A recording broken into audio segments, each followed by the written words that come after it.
Santa Cruz Cabralha, esse paraíso que eu aprendi a amar, é o município onde fica a Vila de Santo André. E é em Cabralha o lugar onde se acredita que a primeira missa do Brasil tenha sido realizada. E hoje eu vou visitar o lugar que se considera que foi o lugar exato em que isso aconteceu. Estando na Costa do Descobrimento, que é essa região da Bahia próxima ali a Porto Seguro, né, e imediações, onde é a região mais aceita, onde a frota de Pedro Álvares Cabral parou, não tem, pelo menos pra mim, como parar de pensar o tempo inteiro sobre isso e tentar analisar esse início do nosso país, de como ele deu seus primeiros passos. Porque a cada 100 metros eu dou de cara com algo histórico e que me remete a esse evento. E se navegar pela costa do Brasil, conhecendo o Brasil, é pegar o essencial, o mais diferente de cada lugar, né, o que mais chama atenção, pra mim, conhecer a costa do Brasil é ressaltar o que cada região tem de mais especial pro Brasil. E eu acho que uma das coisas, não só, mas uma das coisas dessa região certamente é isso. Um encontro dos portugueses com os povos que já viviam aqui há muitos milhares de anos. E nesse episódio eu vou conhecer um pouco mais de um desses povos. Eu acho que eu fiquei devendo um pouco esse outro lado nos últimos vídeos sobre o tema. Já tinha essa percepção, mas não tinha encontrado um contato para conversar sobre isso. E há aí uma série de pegadinhas ao fazer isso, por vários motivos, e eu vou tentar citar alguns deles para deixar claro que a minha intenção é tratar o tema com muito carinho e respeito e sem cair nessas armadilhas, que são complicadas mesmo, meio que inevitável, são assuntos complexos, não são fáceis de se tratar. E sei que vai ter um monte de questionários comentando uma série de questões nesse vídeo, mas mesmo que eu seja cuidadoso, eu não sei se tem como não ser assim. Então, vamos lá. Em primeiro lugar, a história é uma reconstrução. A gente raramente tem certeza de como os fatos aconteceram na realidade, no passado. A gente procura as melhores evidências, documentos, imagens e outras provas e reconstrui um discurso mais ou menos oficial de como aconteceu. E isso serve para o Brasil ou qualquer outro lugar do mundo. Nos Estados Unidos mesmo, também há dificuldades, semelhanças de ter certeza de várias questões desse ponto da história, especialmente no século XVI. Não é uma coisa só no Brasil. Há poucos documentos que sobraram dessa época, e para nós especialmente, porque houve um terremoto seguido de incêndio que destruiu a cidade de Lisboa em 1755. Até um tsunami teve. Então, muito em relação a esse período do Brasil se perdeu. Aliás, um historiador que é meu amigo e velejador também me falou uma coisa importante, que nesse início, talvez até tenha mais sentido falar América Portuguesa em vez do Brasil, porque nem existia o nome Brasil e nem era ainda de fato uma colônia que começou a dar seus primeiros passos um pouco depois, quando começaram as capitanias hereditárias. Você pode também falar que era Pindorama, a terra das palmeiras, que é pelo menos como algumas etnias em algum momento chamaram esse lugar, porque também havia várias etnias e as línguas, assim como as europeias também, as línguas da América evoluíam e mudavam também. Vê a carta de Pero Vaz de Caminha e tenta ler, você tem alguma dificuldade, você entende, mas você nota que é diferente. E com toda a língua acontece isso. E outra coisa delicada é a perspectiva. Por exemplo, a palavra descoberta. Para muitos, esse termo descoberta, ele só conta uma parte da história. Não fala que foi uma invasão e uma conquista, o que evidentemente foi também. Ou você acha que se viesse outro povo tecnologicamente superior ao nosso aqui, pensa em algum que exista hoje, ou então alguém que veio do espaço, não sei, ou do futuro, baseado só nesse fato de ter essa tecnologia, poderia descobrir o Brasil assim de boa, dominando ele. Falando assim, tipo, pô, bacana que vocês fizeram até agora, é legal e tal, mas agora deixa conosco, afinal a gente tem essa fusão nuclear aqui, essa tecnologia antigravidade, sei lá. Agora vai ser melhor a gente mandar em tudo mesmo, porque a gente vai fazer melhor aqui, né? Acho que a gente não ia gostar muito. Eu não ia gostar nada disso, eu tenho certeza que você também não. Não vai haver uma palavra só que consiga sintetizar algo tão complexo, com tantas facetas e com 500 anos de acontecimento. É impossível. Então, várias palavras cabem aí e nenhuma vai ser precisa e contar tudo. E vai ter mais sentido uma ou outra dependendo do que lado do processo você quer chamar mais atenção. E na verdade vários ângulos são válidos. Durante esse nosso tempo aqui em Santo André, a gente recebeu a visita de amigos muito queridos, do Ricardo e da Fernanda do Eleuteria. Eu já havia falado disso no último episódio. Acabei levando o Ricardo para uma missão que eu tinha, que era pegar uma encomenda muito importante no correio. Um inversor da Victron Energy que a Sem Fronteiras mandou para fazer uma reforma elétrica aqui no Balanço. Só que eu tive que levar ele para passear nesse bote pequeno por 1,5 milha na chuva e cheio de onda. Mas ele estava bem protegido por várias camadas impermeáveis, então não foi tanto problema. Esse vai ser um passo muito importante aqui no barco para melhorar a nossa independência energética. usar menos o gerador e melhorar a segurança também, já que muitos incidentes em barcos começam na parte elétrica. Esse aqui vai ser o inversor novo do balanço, cara. 1600 watts, 220, né? E eu acho uma coisa que eu achei legal dele, assim, ó. O carregador, por exemplo, aqui no Brasil é 60 Hz, né? 220, tem as duas coisas. Você vai para uma marina no Uruguai a 50 Hz, na Europa 50 Hz. Você tem como pelo Bluetooth trocar a configuração pro carregador ter a especificação daquele país, do mesmo equipamento, você troca pro Bluetooth e já tá funcionando lá. Isso eu achei um negócio bem legal, cara. Caraca, aí. Olha só o bicho, cara. O tamanho do cabo, cara. Tem uma coisa legal também nesse inversor, cara, que você pode deixar ele no modo de espera, que ele pode ficar ligado direto, ele gasta quase nada, assim. Quando você pluga alguma coisa, aí ele começa a trabalhar. Olha as conexões, cara. Isso é muito... Pô, fica atento porque a Sem Fronteiras vai fazer uma reforma muito legal aqui no balanço, na parte elétrica, e durante ela você vai aprender muito sobre elétrica autossuficiente para quem leva uma vida nômade e para quem não fica dependendo, né, de estar engatado no pier ou coisa assim, né? E também você vai poder acompanhar em real time o nosso uso de energia aqui. Isso vai ser também excelente para poder mostrar através de gráficos, exemplos que esses equipamentos vão ter, né? Como isso funciona na prática. Então fica ligado que nos próximos episódios, em algum momento, isso vai acontecer. Onde essa cruz está é o ponto que se acredita que em 26 de abril de 1500, Henrique de Coimbra realizou a primeira missa em solo brasileiro, o que foi relatado na carta de Pero Vaz de Caminha. Ao domingo de Páscoa pela manhã, determinou o capitão de ir ouvir a missa e a pregação naquele ilhéu. Mandou a todos os capitães que se apresentassem nos batéis e fossem com ele. E assim foi feito. Enquanto estivemos a missa e a pregação, seria na praia outra tanta gente, pouco mais ou menos como a de ontem, com seus arcos e setas a qual andava folgando. E olhando-nos sentaram-se. E depois de acabada a missa, assentados nós e a pregação, levantaram-se muitos deles, tangeram corno ou buzina e começaram a saltar e dançar um pedaço. Por esse relato se nota que, pelo menos em um momento, esse encontro de povos tão isolados não foi uma batalha. No mínimo teve um momento de alegria, de comunhão, com os indígenas festejando a cultura que ali chegava. Os portugueses, pelo menos nesse primeiro dia, com esse povo, foram bem recebidos. E nessa primeira viagem, segundo os únicos 3 relatos que sobraram, que são a carta de Pero Vaz de Caminha, a do mestre João e a relação do piloto anônimo, me parece que por parte dos portugueses também houve gentileza. Há uma série de elogios e admiração da cultura que encontraram aqui.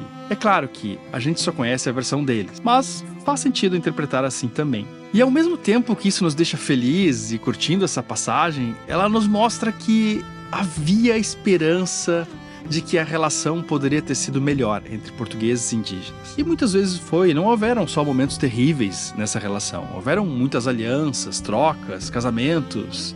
Muita coisa rolou bem também. Ao mesmo tempo que os indígenas conheceram as ferramentas de ferro, os europeus conheceram também inúmeros alimentos que nunca tinham descoberto. Se a gente incluir aqui uma lista de alimentos que vieram de toda a América, mandioca, tabaco, milho, tomate, batatas, chocolate, muitos tipos de pimenta, e muitos deles, você pode dizer, mas isso é da natureza. Não, muitos deles são frutos de trabalho de gerações de povos que viviam aqui cultivando variedades que produziam mais e melhor a partir dos frutos da natureza. Um bom exemplo disso é o milho, que foi criado durante gerações, transformando o teossinto, que é essa coisinha sem graça que aparece aí, nas inúmeras variedades de milho que existem até hoje. Então também é tecnologia. Mas infelizmente a gente sabe que não foi sempre assim. Não foram só trocas amistosas. Em primeiro lugar, não havia só um povo aqui, mais de 1000 povos ou etnias diferentes. E com eles muitos tipos de organização social ou crenças diferentes. E mais tarde, cada uma delas teve uma impressão diferente e uma atitude diferente quanto aos portugueses. E os outros europeus que também colonizaram aqui o que hoje se chama Brasil. Assim como na Europa, os povos nas Américas também tinham diferenças entre si, até guerras entre si. Mas também comércio, trocas e alianças não era tão diferente de certa forma como qualquer outro lugar do mundo. Era um sistema complexo e que é muito fácil falar bobagem simplificando o que era. Não é em uma frase que você esgota esse assunto. Se você tem essa sensação, cara, muito provavelmente você está errado. Pelo menos em uma grande parte. Esse é o clássico efeito Dunning-Kruger. E que é algo muito importante de tomar conhecimento para a vida de qualquer um. É um viés que mostra que quanto menos você tem domínio sobre um tema, há uma tendência de você superestimar a sua habilidade, de você achar que já sabe tudo sobre isso. E eu não tô falando especificamente sobre você, ou qualquer um que esteja assistindo, é algo que todo ser humano sofre, inclusive eu também. Mas quando você descobre ele, você tem uma chance de se tornar um pouco mais ciente disso, um pouco mais humilde e mais sábio também. Esse efeito é medido inúmeras vezes em vários experimentos, nos negócios, na política, na educação, aviação, memória espacial, exames de escola e alfabetização. É algo que está em tudo na nossa vida. Isso acontece porque, quando você leu pouco sobre o tema, tem pouca experiência, não conhece o real tamanho dele, não conhece as suas nuances, os exemplos do passado, como eles aconteceram.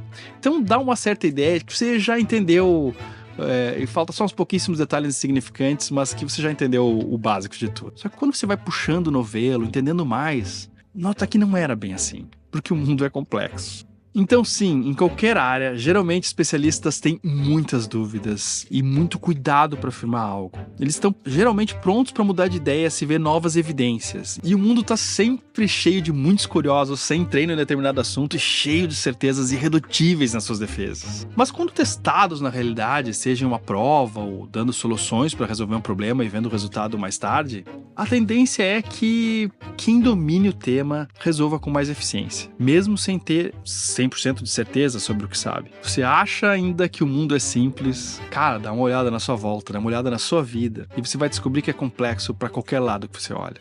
Mas depois dessa baita volta aí no assunto, mas que eu achei necessária, e voltando ao contato dos europeus com indígenas, o fato é que existiam milhares de etnias e culturas diferentes aqui, línguas e milhões de pessoas vivendo nesse território.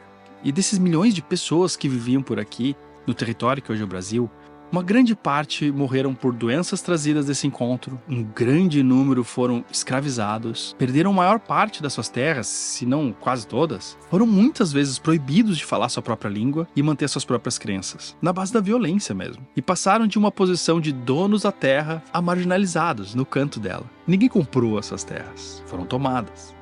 Algo que você não gostaria que fosse feito na sua. E como eu disse, é um tema complexo. Isso aconteceu há 500 anos. Nem tudo foi maldade, nem tudo foi terror, mas vamos combinar que foi bastante desfavorável para eles, que foram substituídos basicamente porque chegou um outro povo com mais tecnologia e se aproveitou disso.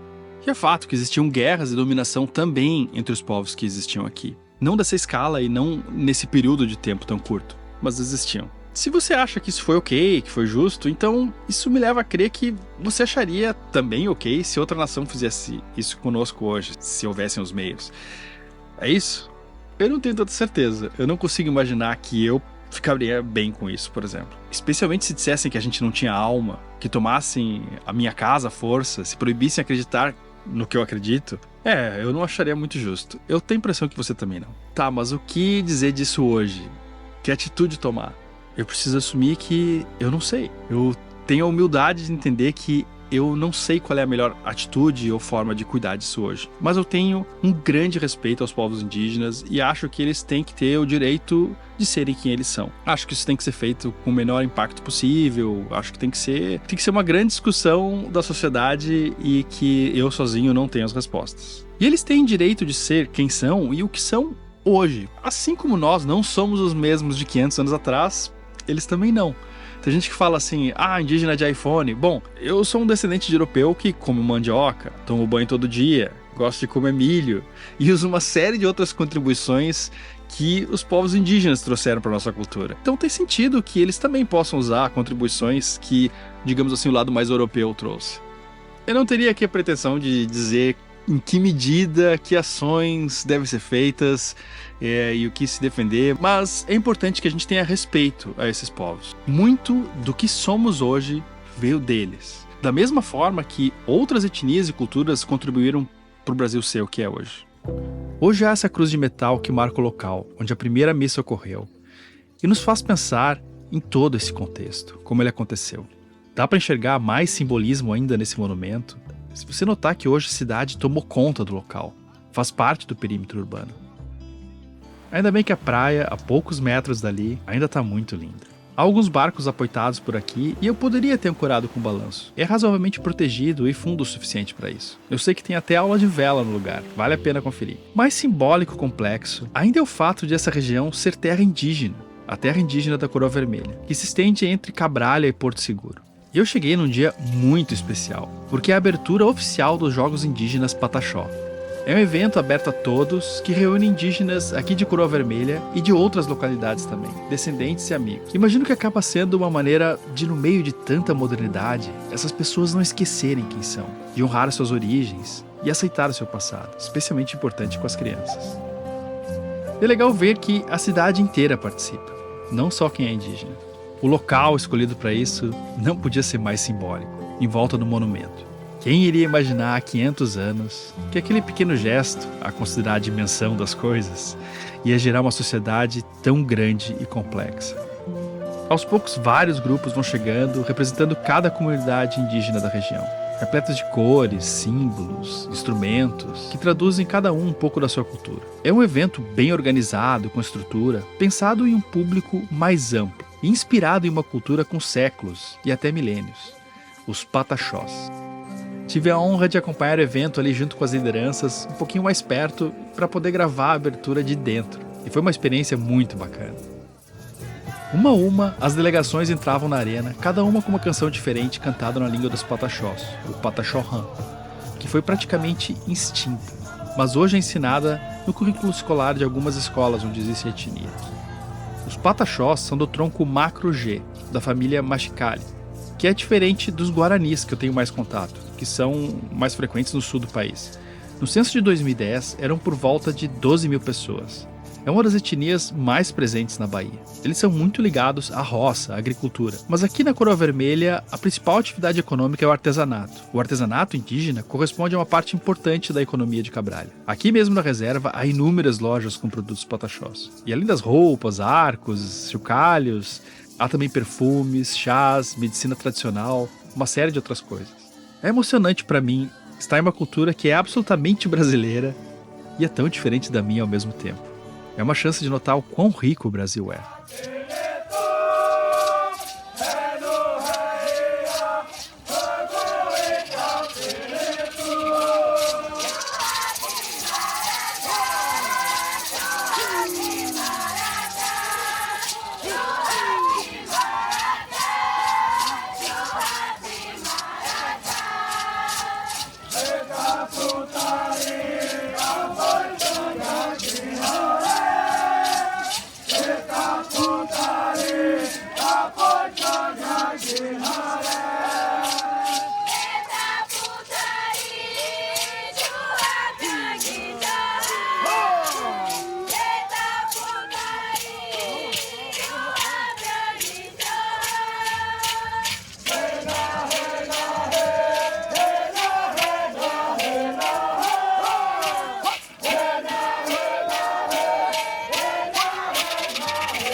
Apesar de ser bastante diferente, há algo que dá para reconhecer em cada detalhe, em cada jeito de falar ou objeto. Afinal, essas culturas são a camada mais profunda da nossa sociedade, a mais antiga. Está no sangue, na alma, no que comemos, nos nossos hábitos.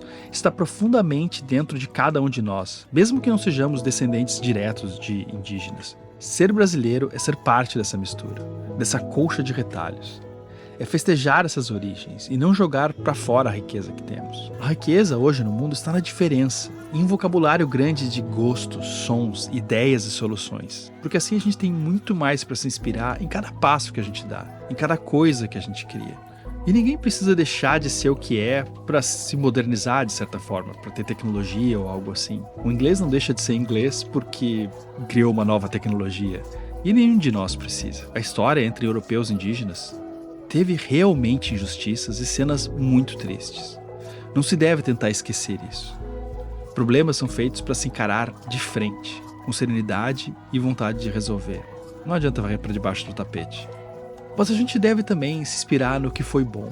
A união desses povos criou uma das culturas mais lindas do planeta, a nossa, e que eu amo de paixão. Negar os povos indígenas é como negar um avô ou algo que foi fundamental para quem você é. Eu não tenho a resposta de como ajudar a manter essas culturas, não deixar línguas milenares morrerem, mas trago aqui o meu respeito e reconheço a importância dessa riqueza. Me senti muito feliz de ter estado ali no meio dos Pataxós. Fui tratado com muito carinho e espero poder voltar um dia. E até para ficar mais tempo e conhecer o dia a dia de uma tribo. Foi uma experiência maravilhosa de ver um povo descobrindo o seu lugar no mundo. E ao mesmo tempo que mostra essa cultura para ele, para o mundo. E ter sido aqui, nesse lugar tão histórico para o Brasil, fez com que essa seja uma noite que eu vou lembrar para sempre. Outro dia, de volta lá no barco, chegou uma frente fria. Uns 30 nós de vento sul, meio que já nós empurrando. Então era um sinal de que era hora de ir embora. E realmente, tá quase na hora.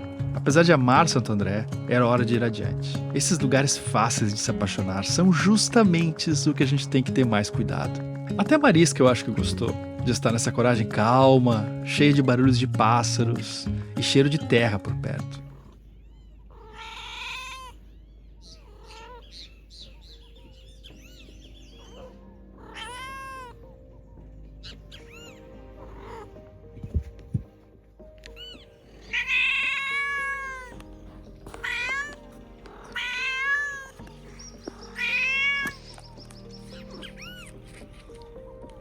Eu acho que também ela acaba gostando mais de alguns lugares do que de outros. Dá pra notar algum comportamento diferente, apesar do mundo dela ser o barco. A gente até leva ela pra passear de vez em quando, mas eu acho que ela gosta mesmo de ficar no barco. Aproveitei o tempo para fazer uns concertos de elétrica também, algumas conexões que estavam aquecidas, algo assim. E curti meus últimos dias nesse lugar que aprendi a amar. Na real, é bem fácil de se apaixonar por Santo André, né? Não tem qualquer dificuldade. Vou sair daqui da Costa do Descobrimento com uma compreensão muito maior do Brasil, da sua origem. Ainda tem muita costa pela frente, obviamente, e o Nordeste é imenso, falta um monte, ainda falta o Norte. Mas cada trechinho de praia ou ancoragem tem uma peça do quebra-cabeça. Para quem vem pegando elas desde o Chuí e quer pegar a última lá no Oiapoque, essa aqui é uma das mais lindas.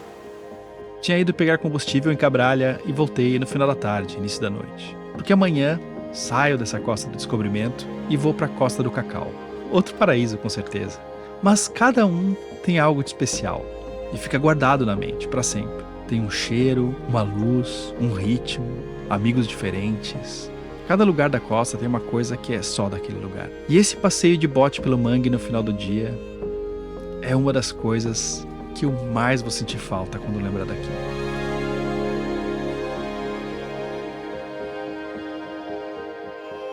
Se você gostou desse episódio e de vários outros, pense com muito carinho em deixar qualquer coisa pra gente lá no Apoia-se. Ajuda muito e é como esse programa se mantém. Com a sua ajuda, a gente consegue manter o programa independente e do jeito que você gosta de assistir.